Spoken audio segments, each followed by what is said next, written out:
Buenas noches. En esta ocasión se presentará el proyecto de control de una incubadora. Los integrantes somos Phil Anthony Wankichirime, quien les habla, Fran Alfredo Ludeña Alférez, Vilca Aguilar Gerson Josué, Idme Vilca Jefferson André, Mamani Quispe Jesús Miguel, Mamani Quispe Alexandra y Hualpacaqui Alexandra Alberto. Somos estudiantes de TECSUB, de la carrera de Electrónica y Automatización Industrial. El curso del cual está dedicado este proyecto es Estrategias de Control. El docente a cargo de este curso es Moyapasa Guanaco Julián Ernesto. Este proyecto se trata sobre el control de temperatura mediante PID, mientras se usa la temperatura como variable principal. Para este proyecto se usó un foco de 60 watts, un LM35, que en este caso sería un sensor de temperatura, para poder medir la temperatura dentro de la incubadora, un Arduino Uno como lector de datos y se usaron softwares como Arduino y Labview. Para poder obtener el periodo crítico es necesario obtener la gráfica de las oscilaciones sostenidas y este se mide cuánto tiempo se demora cada ciclo en esta gráfica. Ya con la ganancia crítica y el periodo crítico se puede obtener el tiempo proporcional, integral y derivativo. Esto multiplicando la ganancia crítica por 0.6 para el tiempo proporcional, el periodo crítico por 0.5 para el tiempo integral y el periodo crítico por 0.125 para el tiempo derivativo. Terminando de realizar estos cálculos obtenemos 0.05292 como ganancia proporcional, 0.00160607 como ganancia integral y 0.4359285 como nuestra ganancia derivativa. Al poner estos datos en el PID, se obtiene una curva que se logra estabilizar durante un lapso de tiempo, obteniendo así un proceso controlado. Continuando con la exposición, voy a explicar la curva de reacción, que es el primer método de Seeger y Nichols.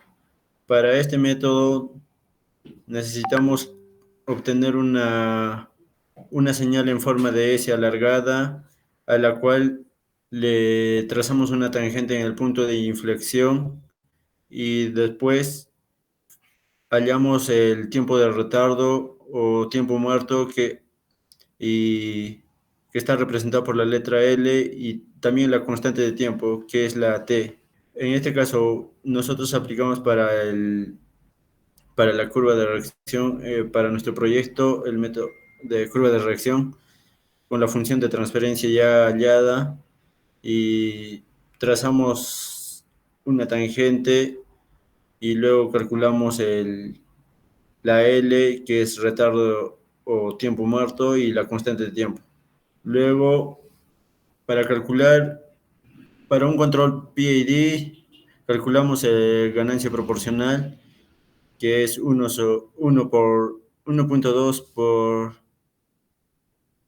T sobre L, y luego también calculamos el tiempo integral, que es 2 por L, y también calculamos el tiempo derivativo, que es 0.5 por L, y para completar, para meter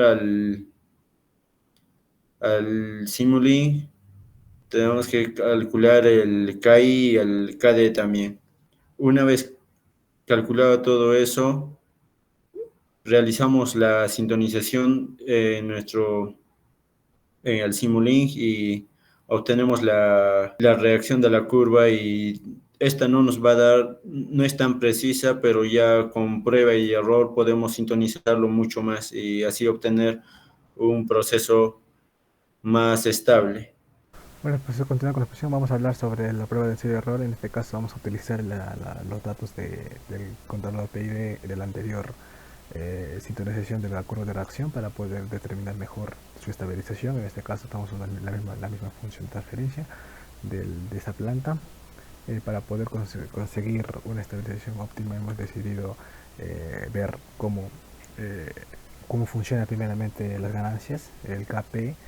El KP proporcional hace que nos acerquemos al cero y que pero no va a llegar a ese punto de datos que vamos a querer. Entonces, para estas nuestras ganancias, la ganancia de cada KD va a ser que se acerque a cero, a nuestro set point deseado. El KI va a tener la función de eliminar los picos que se presenten en la curva, de la curva o en la estabilización que necesitamos. En la primera gráfica podemos observar que, eh, que en las primeras gráficas tenemos varios picos, varias oscilaciones que van a estar alrededor de nuestro set point, pero no va a estar óptimo para nuestra planta. Después va a estar que las oscilaciones van a disminuir, y con ello va a tenderse un poco más chiquito. Después se acerca la gráfica de esta gráfica que tenemos a continuación, que es de su tiempo de estabilización es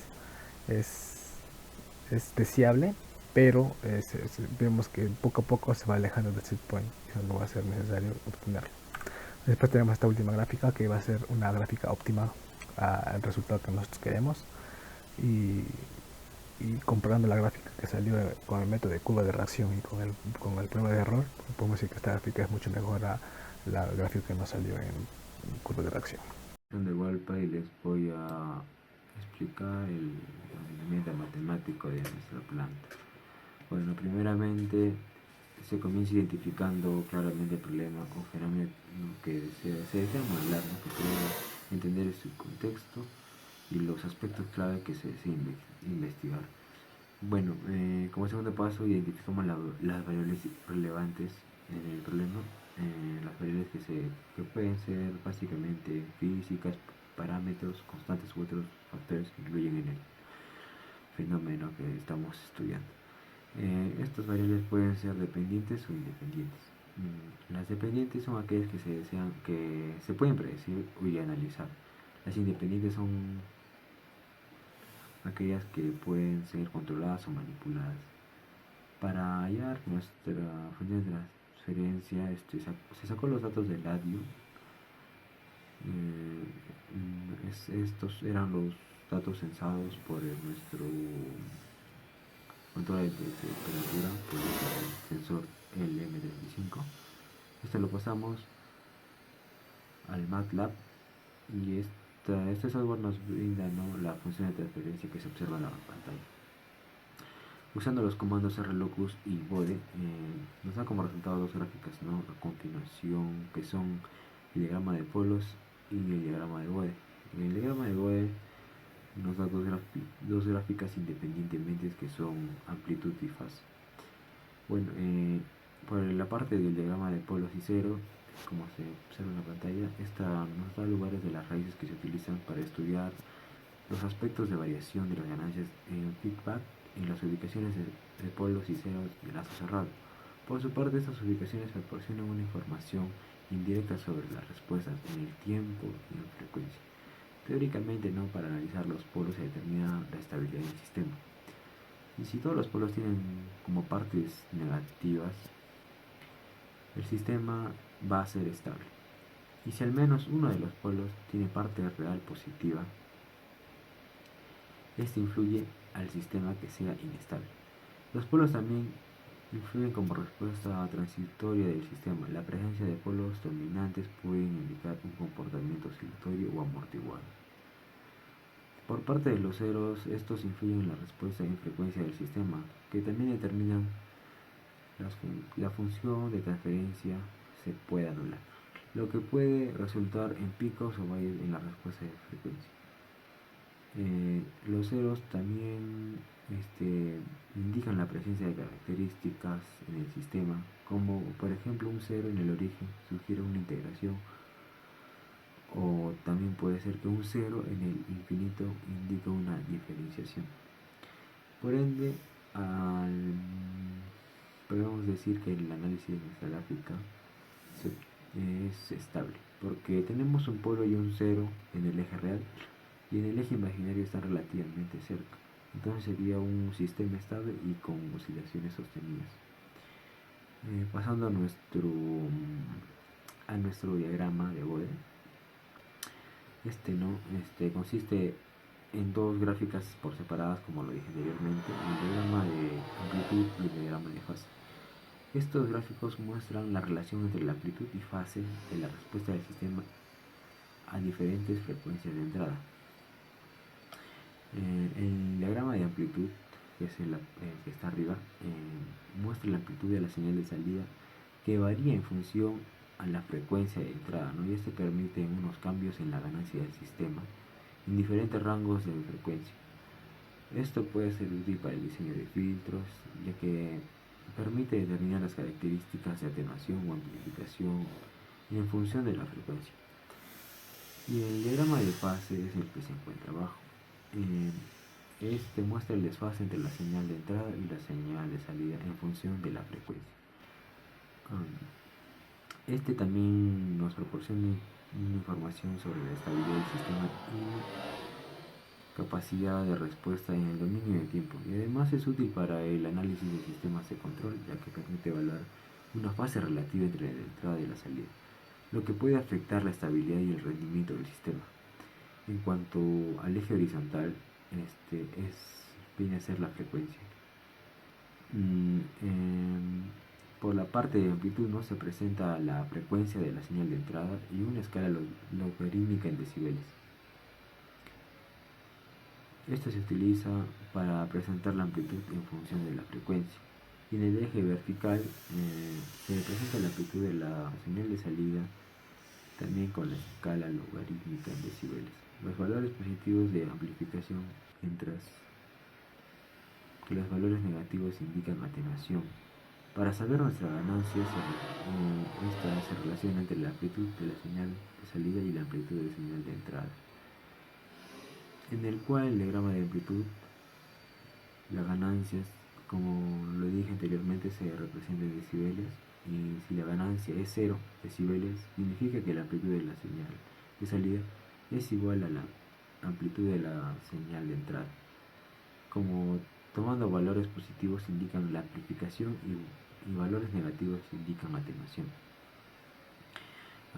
Por frecuencias de corte, esto quiere decir, ¿no?, que en el diagrama de amplitud las frecuencias de corte se representan como puntos de inflexión en la curva. Esas frecuencias indican los límites de las bandas de frecuencias en las que el sistema tiene una ganancia específica. Por ejemplo, un filtro de pasos bajos. Esto quiere decir que la frecuencia de corte es el punto en el que la ganancia empieza a atenuarse. Esto sería todo por mi parte y le doy el pase a mi siguiente compañero. Profesor, buenas tardes. En esta ocasión yo, Alexandro, le voy a explicar lo que es la parte del método de criterio de Routh-Hurwitz. Este criterio de estabilidad nos indica, como su propio nombre lo dice, la estabilidad o inestabilidad de un sistema o un proceso físico a tratar. Para empezar, nosotros tenemos que obtener una función de transferencia, el cual el denominador tiene que ser de orden 2 a más. Ya, nosotros hemos aplicado el criterio de estabilidad para saber si nuestro sistema o nuestro proceso, en este caso un incubador de huevos, es estable o no. Nosotros, obteniendo una vez la función de transferencia, tomamos la parte del denominador de la función de transferencia y ordenamos las heces de una manera que quede de orden superior a orden inferior, de mayor a menor, es decir, como por ejemplo S al cubo, S al cuadrado, S1 y terminando por S0. Enseguida ordenamos las bases independientes de cada S. En esta ocasión haremos el arreglo de forma horizontal, de tal manera que nos queda de este modo. Para ya luego culminar o terminar de completar la fila de las B's y las C's, aplicamos arreglos matemáticos que ya están predeterminados por Routh-Hurwitz, y tenemos aquí, para hallar la C1 multiplicamos el A0 por el A3 menos el A1 por A2, todo esto dividido entre el A1. De esta manera obtenemos el B1. El B2 será lo mismo solo que con el número contiguo. Para terminar, nosotros nos fijamos en la primera columna después de las heces. Esta columna no tiene que tener un número negativo, es decir, que un polo esté en el semiplano derecho imaginario. Esto nos indicará que el sistema es inestable. Para llevarlo a la estabilidad hacemos otros arreglos matemáticos para que nuestro sistema, dicho anteriormente, sea estable. En esta ocasión no se presenta ni un polo en el semiplano derecho, ya que todos son positivos y mayores a cero. Entonces podemos concluir que nuestro sistema es estable. En conclusión, este método de criterio de estabilidad es muy importante para nosotros tener idea del proceso que estamos trabajando, de su estabilidad o inestabilidad, o qué tan inestable puede llegar a ser en relación al tiempo. Bueno, profesor, eso sería todo. Gracias. Va. Continuando con la exposición, yo me encargué de la programación de la planta de temperatura que consta de una incubadora de huevos. Bueno, para realizar esto, usé dos programas primero usé el MATLAB para crear mi función de transferencia, creé eh, variables de 0 a 5 aleatoriamente, fueron 800 variables. Estas las registré en el, en el, en el LabVIEW para poder, van a pasar por los voy a ingresar, estos archivos los valores PRBS van a ser guardados en un archivo de texto que van a ser divididos entre 5, ya que el LabVIEW no lee de 0 a 5, sino de 0 a 1. Estos van a pasar a mi data SQL, que vamos a hacer uso de links y va a tener el pin número 6 para que bote los valores, ¿no?, al sensor de temperatura. De tal manera que se van a unir con otro bloque, y de ese bloque va a tener una salida al waveform chart, donde vamos a ver las señales del data SQL y del 0 y 5 que me está botando, ¿no?, el MATLAB. Después de eso, configuramos en el bloque del TMP35, que tiene pin analógico 0, y que ahora estos dos datos que van a ser los de la señal PRBS y el señal de la temperatura se van a guardar en el Write to Measure File, donde se va a guardar en un archivo tipo Excel. Después de eso vamos a ir al MATLAB para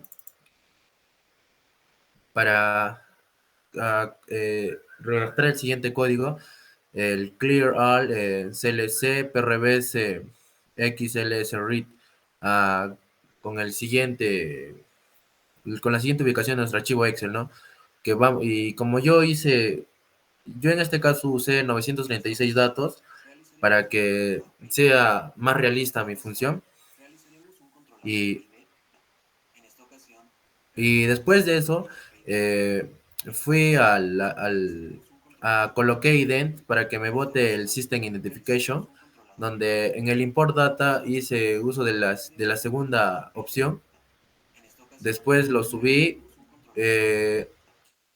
colocando, ¿no?, los datos correspondientes. Después de eso me va a aparecer el import data, donde vamos a colocar el PRBS como input y output la temperatura. Después de eso, en el starting time vamos a colocar 0, ¿no? Abrimos el time my de data y nos aparece la siguiente ventana. Colocaremos los datos PRBS, como ya repetí, y lo importamos. Después nos muestra la señal que nos la señal que nos ha botado, ¿no? El sensor. Después vamos a colocar función de transferencia. En este caso nos botó con 76% real. Usamos el número de 3 polos con un 0. Después de eso exportamos nuestra función de transferencia y vamos al Turner PID y nos va a simular nuestra,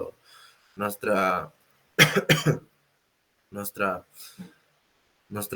¿cómo se llama? Nuestra curva de reacción, ¿no? Y nos sale bien, o sea, no tiene mucho, no tiene muchas oscilaciones, solamente eh, tiene un cachito, ¿no? Pero es una muy buena oscilación, ¿no? O sea, nuestro sensor ha corrido muy bien. Y podemos también saber nuestras ganancias, el KP, el KI y el KD. Eso sería todo, profesor. Gracias. Bueno, profesor, continuaremos con la grabación de nuestro labio. Abriremos el labio, tenemos nuestras ganancias, ¿no? El del proporcional integral y el derivativo. Eh, Después de esto, iremos al Tools para abrir nuestro Arduino en el Marker Loops Links y colocaremos el Arduino, pero como ya lo teníamos subido, vamos a hacerlo directo. Nuestro puerto de salida es el COM8. Eh, Vamos a empezar a simular. Está en un set point de 50. Eh, Como vemos, está empezando a subir nuestra temperatura. Tenemos la señal PID también para darnos una pequeña guía. Estamos esperando a que suba el set point a 50. Como vemos, sí está logrando llegar. Estamos haciendo uso de la perturbación de un ventilador pequeño de 12 voltios. Y bueno, en esa parte ya se habrá estabilizado nuestra señal, ¿no?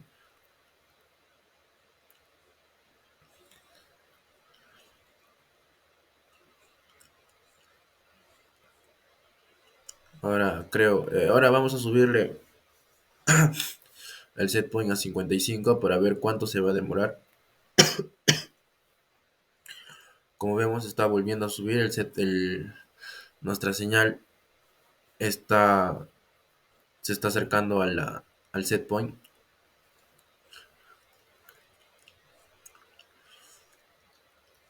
Y creo ya llegó al valor deseado.